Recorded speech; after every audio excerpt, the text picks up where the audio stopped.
Hello and welcome to the Tarot Podcast with me, your host, Tracey-Anne.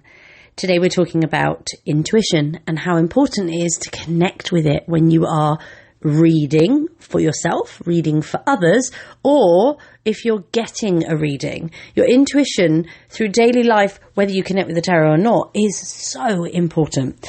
Now, I am working right now with, so I pulled a card from the deck, The Unfolding Path, which of course you can't see, but you can always look it up on Google.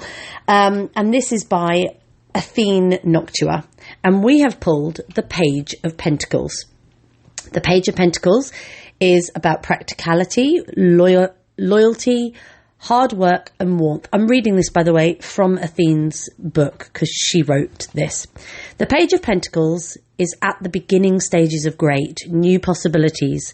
He has the prospects of new jobs, new businesses and new skills to learn. Full of ambition, he is willing to put in the hard work that will be needed to achieve his dreams. He is a realist in his approach and is always taking the most practical and achievable path forward. Solid and studious, he is not generally the life of the party, but his warm heart and loyalty make him a true friend. Take the next practical and achievable step forward. Now, we often look at this, this is a court card. People get really stressed about court cards. We're not going to go too much into it today, but the way that I read the tarot is how we connect the energy of this person, not being the life of the party. Even if you're the life and soul of the party generally, you will have moments where you are not the life and soul of the party. So this will relate to you. Solid and studious. Even if you're the laziest person in the world, you'll have moments of being quite a solid, studious person. And I think it's interesting that the Page of Pentacles has come out on the second ever episode of my brand new podcast. And so I think that that's quite fitting. Pentacles is about learning. It's about studying. And, I'm going to make mistakes on this podcast that, will... If you're going to be a perfectionist, I probably wouldn't post the episode and I could sit here for hours agonizing over it. But my intuition helps me to get very clear. This is why intuition is super important. So how do we connect with our intuition when we're reading the tarot, when we are going through daily life?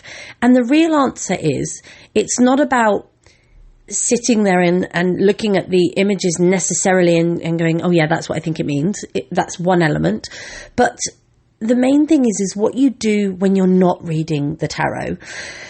In any spiritual journey, it's a lot about being able to get a mindset that works, that you remember to do some of these practices, but things like meditation, mindfulness, essential oils, energy healing, seeking outside help to help you connect with your intuition, and knowing what your intuition feels like is probably, maybe if you're not connected with your intuition right now, it might feel really overwhelming, but we all have intuition. We all know those feelings where we've gone, my gut said, or my head said, or I had a feeling that that's what it was going to do, or, almost in kind of a psychic premonition where we all have it. We all have those moments. And sometimes we don't have those moments. And I think it's just where we are more or less connected with our intuition. Now, when I'm in my Reiki practice and because I use tarot cards within my Reiki healing sessions because I think it's quite insightful. It gives me a bigger insight into what's going on with my client because they are able to be more open. They're able to delve a bit deeper. And so that gives me more information when we're doing the Reiki. Now, with the Reiki side of things, we have energy there that we are connecting with. So as a Reiki practitioner, I don't like the word healer too much, but that one is bandied about and that's fine. It's one of the same.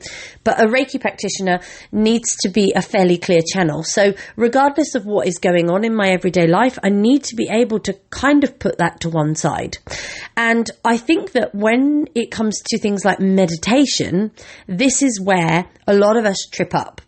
We want to get it right. We want to do spirituality right. We don't want to get anything wrong, and so we don't bother.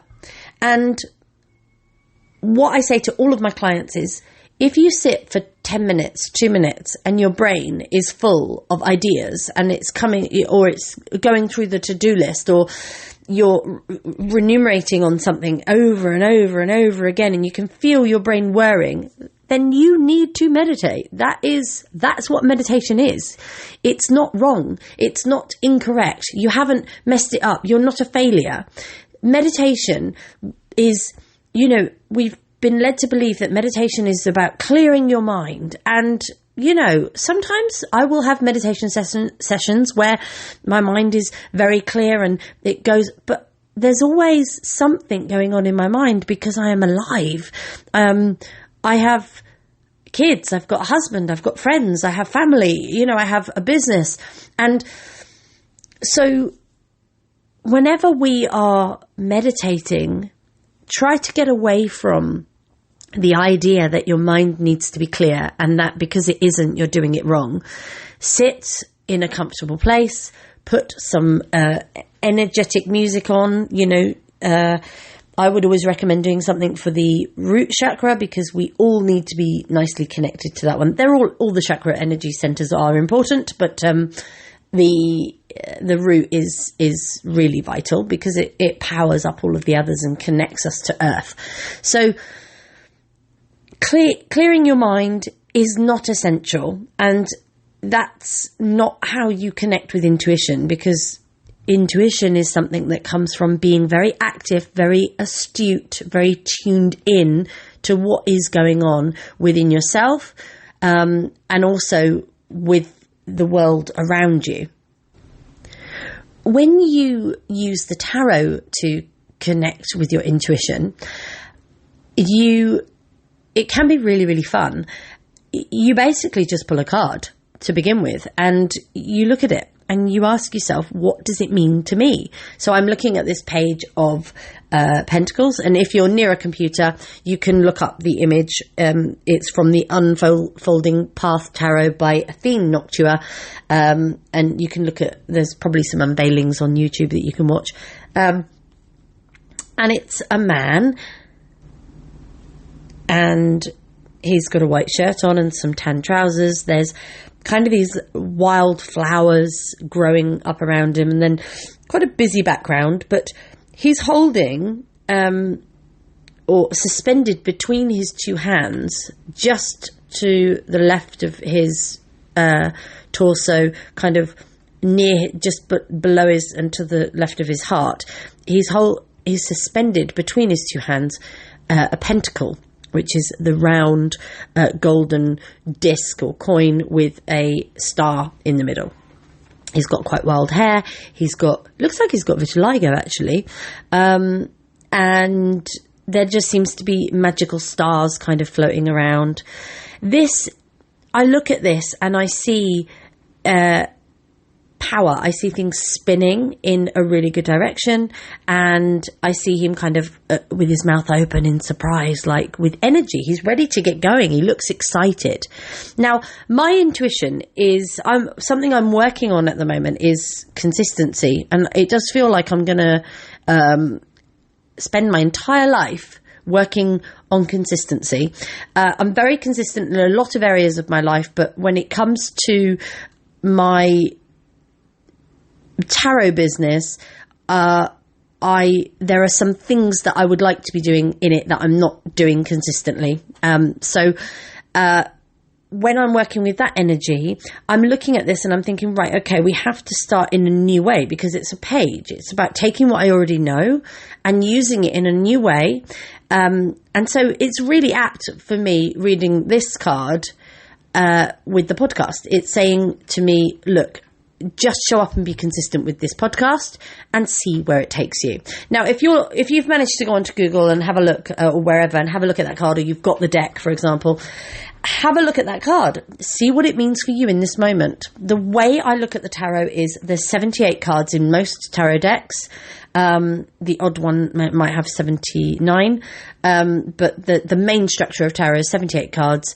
every single one of these cards has a meaning to you in this very moment. It will have a meaning to me in this moment, and the meanings will be different. We will interpret them differently because we have to do that because our situations are different. We're coming from a different place. Now, connect with your intuition. You want to take a deep breath. You want to maybe use some essential oils. You want to maybe sit in meditation for a little while, or perhaps even begin some journaling. There's loads of ways that you can connect with your intuition, but the first place I think that you need to start with really honing that intuitive thing is listening. It's about listening to what people are saying to you, listening to what you're saying to yourself, listening for what the right question is, and listening for the answer. And the tarot can certainly help you do that. But the main thing with this is you've got to get started. You've got to get going. And there we have it. That's a little taste on connecting with your intuition. And you might think, oh, well, that's how many minutes? 11 minutes I've been talking. 11 minutes to connect with your intuition, really? Honestly, it's not as complicated as we make it out to be. Just go sit now and just write whatever comes into your head. And it can be absolute mumbo jumbo if you want it to be, or if that's what comes out, it can be mumbo jumbo. It can be anything. It doesn't matter. But have a think. What is it you're searching for? What are you yearning for? I go through this kind of at least once a year I go through this, but probably more often than that. I'm kind of always coming back to myself and going, are we on the right track? Where are we going? Sometimes I'm very off track. That's also okay, but it's just about being able to come back to yourself and trust what the next step will be. Right, before we close, I'm going to pull a card, because on my very first podcast that I did, I kind of accidentally started this podcast.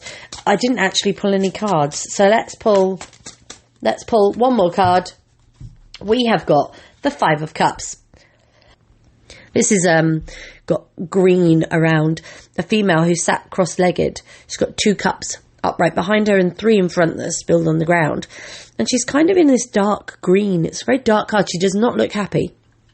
And so cups for me are all about emotions, and the energy of the 5 is all about change. And so in order for me to continue on this journey, it might be worth me changing how I feel about consistency. So it's a real mindset shift that actually, if I can just change how I feel about something, it will inevitably make it easier. Now, I'm not talking about pushing your feelings to one side, because that's not what we want to do. We always want to try and feel our feelings. But I'll tell you a story about how I used this in order to actually move forward. So I absolutely hated cooking, really hated it. And I have a friend called Susie who absolutely loves cooking. She just wants to cook for everyone. She has a fantasy about being this kind of Italian nonna. She's not Italian, but that's not the point. The point is, she just wants to cook and feed people, and just that gathering of kind of taking care of people. And I just thought, that is wonderful. And I just thought, you know what? I really like Susie. She's an incredible woman. And I'm friends with Susie. And so if I like Susie and Susie likes cooking, I can like cooking as well. And so I just decided, I went, no, just change your mind. Decide to like it. Just decide to like it. Because for me, it made no sense to hate something that I have to do every day. I have to do this every day in order to fuel my body, fuel my mind, keep my kids well. I have to cook every day. Not every day, but, most days I have to cook. So it made sense to me. And I'm probably a year and a half on from that, and I absolutely love cooking. And it's helped by the fact we've just installed a new kitchen that is utter gorgeousness, because we were in a bit of a disarray. And so now I have this gorgeous kitchen to cook in. I decided that I absolutely love cooking.